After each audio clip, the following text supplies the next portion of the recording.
All right, today we're gonna service brakes, full service.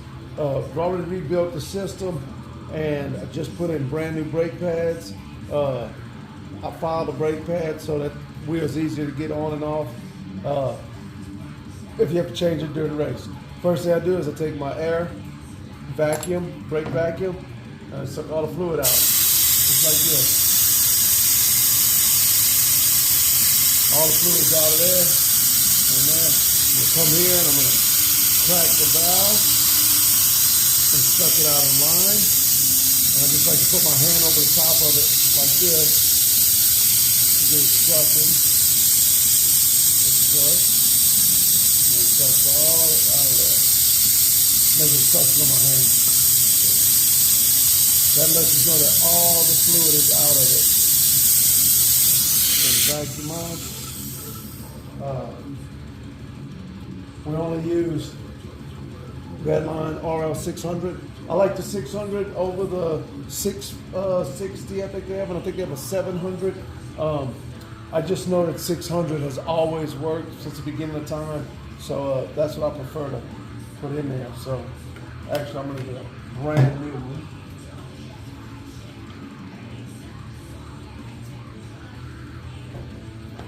Actually, these old.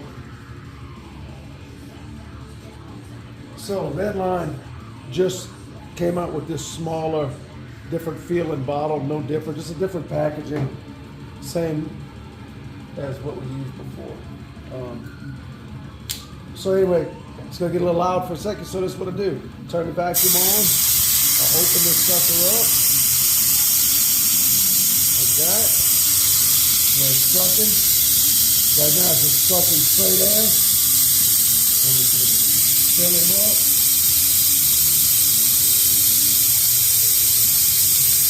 Okay. Now you can't let any air get back in at this point.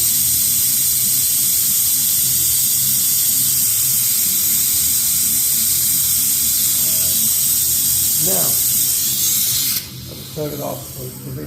You should have brakes at this point, which we do. Now I'm going to go through the process of just bleeding it out, running some fluid through it, and we'll be done that quick.